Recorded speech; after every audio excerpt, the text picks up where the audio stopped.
पूरा करेंगे तो हम उनसे यह भी अनुरोध करेंगे कि आपके पिताजी के कार्यकाल में 135 चरवाहा विद्यालय खुला था, जरा उसका भी अवलोकन कर लीजिएगा।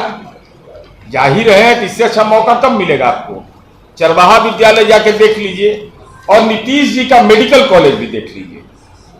15 मेडिकल कॉलेज जिसमें 11 निर्माणाधीन काम चल रहा है। यह आर्थिक सर्वेक्षण की रिपोर्ट है, मेरी रिपोर्ट नहीं।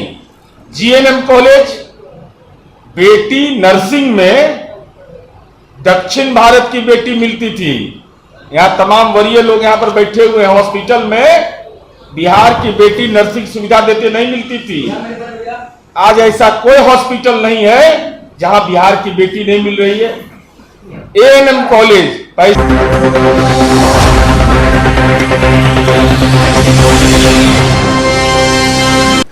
नमस्कार, स्वागत है आपका पीटीएन न्यूज़ में और मैं हूं आपके साथ अनुराधा। जेडीयू नेता नीरज कुमार ने बताया कि नीतीश कुमार ने देश में एक लकीर खींची है। नीतीश ने किसान की परिभाषा तय की है। नीतीश कुमार ने स्वास्थ्य विभाग में मिसाल पेशकश की है। लालू परिवार पर हमला करते हुए नीरज कुमार ने कहा कि उस समय बिहार में स्वास्थ्य व्यवस्था क्या थी, आपको पता ही होगा। लालू के शासनकाल में चरवाहा विद्यालय खोले गए पर एक भी मेडिकल कॉलेज नहीं खोले गए। राजनीति में विरोधी पक्ष को मजबूत होना चाहिए पर विरोधियों की आंखें मजबूत होनी चाहिए। विपक्ष के नेताओं पर तंज कसते हुए नीरज कुमार ने कहा कि जाकर आईजीएमएस में आंखों का इलाज करवाइए। जिस चश्मे से विपक्ष आज बिहार को देख रहा है वो बिहार बदल चुका है। तेजस्वी यादव पर निशाना साधते हुए नीरज कुमार ने कहा कि आजकल तेजस्वी कौन सी दवा खा रहे हैं जिससे उनको बिहार चौपट दिख रहा है। वहीं प्रशांत किशोर पर भी निशाना साधते हुए नीरज कुमार ने कहा कि मैं उनको चुनौती देता हूं कि अगर प्रशांत किशोर को हिम्मत है तो वह महिला कॉलेज में जाकर कहे कि उनकी सरकार आई तो शराबबंदी खत्म कर देंगे। पर क्या कुछ कहते हुए नजर आ रहे हैं, छोड़े जा रहे हैं हम आपको उनकी बातों के साथ। और कोई भी पोर्टल सरकार बार बार पेपर में प्रचार कर रही है कि खुल रहा है, लेकिन एक भी पोर्टल खुल नहीं रहा है। लोग कहाँ अप्लाई करें, ऑनलाइन करें, ऑफलाइन करें, परेशान है। सरकार का एकदम हक हो गया। मैं बता रहा हूँ, क्या बिहार एक ऐसा दुर्भाग्यशाली राज्य था जिसमें लैंड रिफॉर्म का काम नहीं किया गया। पड़ोस के पश्चिम बंगाल में यह काम हुआ, उत्तर प्रदेश में चकबंदी तक हो गया, लेकिन बिहार में यह काम नहीं हुआ।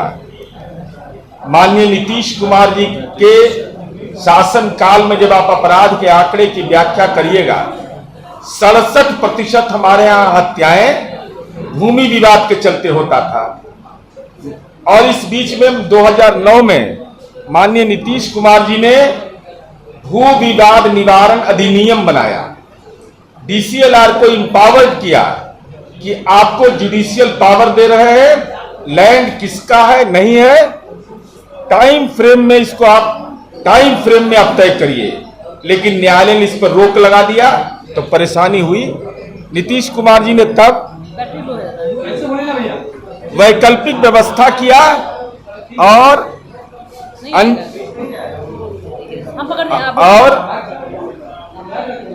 अंचल स्तर पर, थाना स्तर पर भू विवाद के निपटारे के लिए बैठक किया।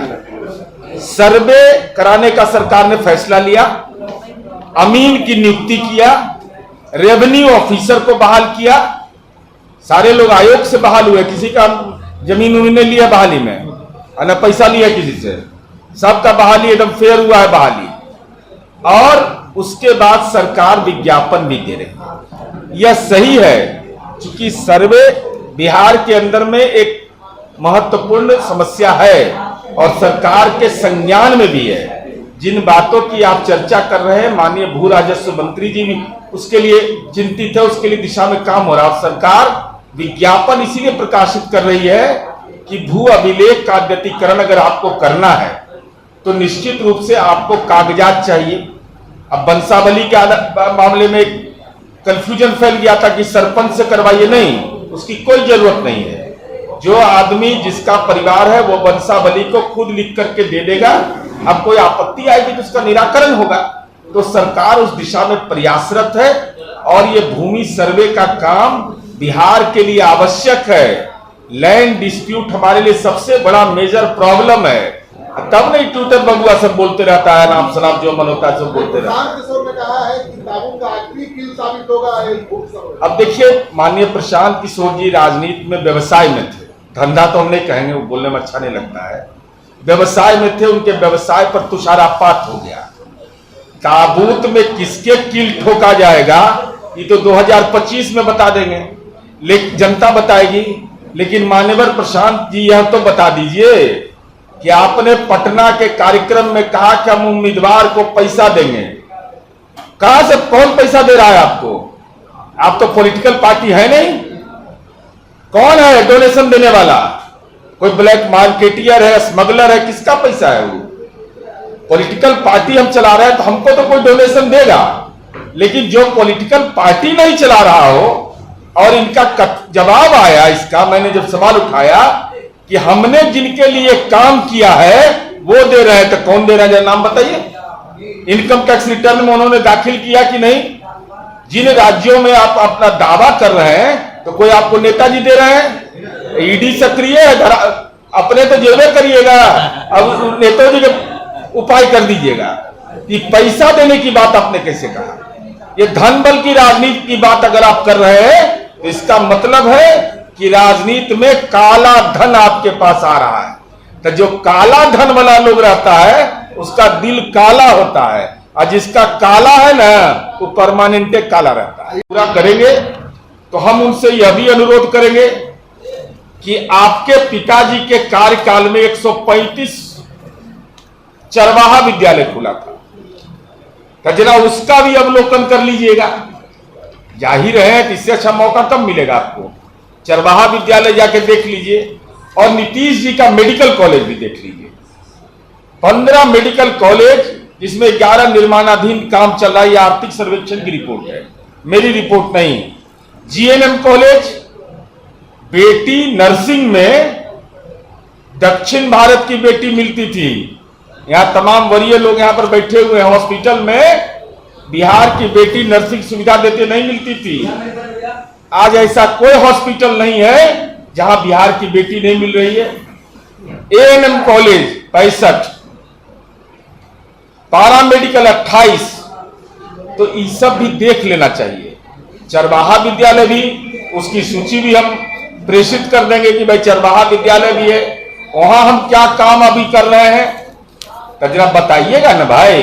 रोजगार की बात आप करते हैं, और हम यह भी बता रहे हैं कि हमारी रिपोर्ट नहीं, नेशनल फैमिली हेल्थ सर्वे की रिपोर्ट 5 की रिपोर्ट है कि बिहार में 2273 लोगों पर एक डॉक्टर है, तेलंगाना में 4413 पर, छत्तीसगढ़ 2549 पर, और बिहार, झारखंड, राजस्थान, छत्तीसगढ़, हिमाचल, हरियाणा, पंजाब, कई राज्यों से डॉक्टर और की जनसंख्या के अनुपात के मामले में बिहार आगे है।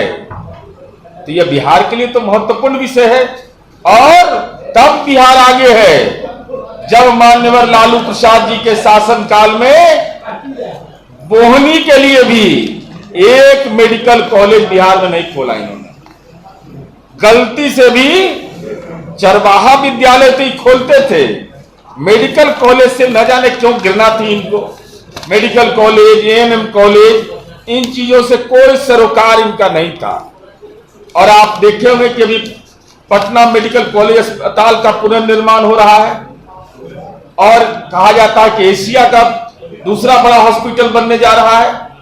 हॉस्पिटल नहीं नीतीश कुमार जी बनाते हैं, कितने दूरगामी सोच के हैं कि जाने का रास्ता भी मेरीन ड्राइव भी बना के दिखा दिया। अब पीएमसीएच जाने के लिए निर्बाध रूप से पुल भी बन रहा है। अब लोग को नजर ही नहीं आता है, बहुत लोग को नजर नहीं आता है सर। इसी के लिए ना हम लोग आई इंस्टीट्यूट खोले कि जाइए आंख का एकदम पक्का पक्की जांच करा लीजिए। मेरीन ड्राइव नजर नहीं आता है, मेडिकल कॉलेज नजर नहीं आता है, जीएनएम कॉलेज नजर नहीं आता है, एएनएम कॉलेज नजर नहीं आता है, पारा मेडिकल कॉलेज नजर नहीं आता है। तो 9 पूर्वोत्तर राज्यों का सबसे बड़ा आई इंस्टीट्यूट हमने इसलिए खोला है कि वैसे लोग जिनको दिखाई कम पड़ता है विकास, वो जाके एकदम अत्याधुनिक मशीन से लैस किया उसको पूरे देश के। और हमको तो गौरव है कि भाई एम्स के आई इंस्टीट्यूट के डायरेक्टर रहे डॉक्टर राजवर्धन आजाद जी को नीतीश कुमार जी ने विधान परिषद का सदस्य नामित किया है। देखिए, अब प्रतिपक्ष के नेता माननीय तेजस्वी यादव जी, हेलो, के राजनीतिक ज्ञान पर हम सवाल नहीं खड़ा कर रहे हैं। एक ही बात का अनुरोध कर रहे हैं कि कौन दवा आप खाते हैं जरा बता दीजिए। आप तो नीतीश जी को कहते थे कि चाचा आपसे बेहतर कोई मुख्यमंत्री नहीं। हेलो, प्रतिपक्ष के नेता माननीय तेजस्वी यादव जी के राजनीतिक ज्ञान पर हम सवाल नहीं खड़ा कर रहे हैं। हम यह जरूर जानना चाहते हैं कि माननीय तेजस्वी यादव जी कौन दवा खाए आप तो यह कहते थे कि चाचा नीतीश जी जैसा कोई राज्य में मुख्यमंत्री हुआ नहीं। विकास की पटकथा नीतीश कुमार जी ने लिखी, सारा वीडियो फुटेज आप लोग के पास होगा, ऑडियो होगा। तो हम केवल यह जानना चाहते हैं उस दवैया का नाम तो बता दीजिए ना, कि हम सीधे उलट गए, चौपट हो गया। चौपट मतलब हॉस्पिटल में कोई मरीज नहीं जा रहा है, मेरिन ड्राइव पर लालू जी के खटाल का गाय घूमता है। मैं लालू जी का गैया का खटलवा घूम रहा है, वहां खटलवा का गाय घूम रहा है। मैंने लालू जी के बारे में मालूम है ना, पटना में 43 बीघा 12 कट्ठा 16 दूर जमीन है। इतना में मॉर्निंग वॉक करते कोई आदमी करेगा तो उसको कोई रोग नहीं पकड़ेगा, एकदम पक्का पक्की है। अरे बिहार की जनता जानती है। और एक बात और कहना चाहते हैं, एगो राजनीति में किशोर आए हैं, उन्होंने बयान दिया कि हम अगर मौका मिलेगा मुख्यमंत्री बन गए या सरकार हमारी बनी तो 1 घंटा में हम शराबबंदी खत्म कर देंगे। माननीय प्रशांत किशोर जी, मैं आपको चुनौती देता हूं जनता दल के इस संवाददाता सम्मेलन में कि अगर हिम्मत आप में है, आप डेट की घोषणा करिए। आप जहां रहते हैं, बड़ा हवेली में रहते हैं, झोपड़ी में नहीं रहते हैं, वो शेखपुरा हाउस में, उसके बगले में जीडी वीमेंस कॉलेज है और वीमेंस कॉलेज है, मगध महिला कॉलेज है, गंगा देवी महिला कॉलेज है, अरविंद महिला कॉलेज है। शराबबंदी खत्म कर देंगे जाके इन कॉलेज में, इस कॉलेज में बेटियों के सामने जाकर के बोलिए, ऐसा टोपी पहनाएगी बेटी साहब कि आपको खदेड़ते खदेड़ते गंगा के पार पहुंचा देगी, कि दिल्ली पहुंचा देगी, कि विदेश पहुंच जाइएगा, अता पता भी नहीं चलेगा। शराबबंदी बिहार की बेटियों की भावना के साथ अगर आपने खिलवाड़ करने की कोशिश की तो इसका ऐसा इलाज होगा ना कि राजनीति करना भूल जाइएगा।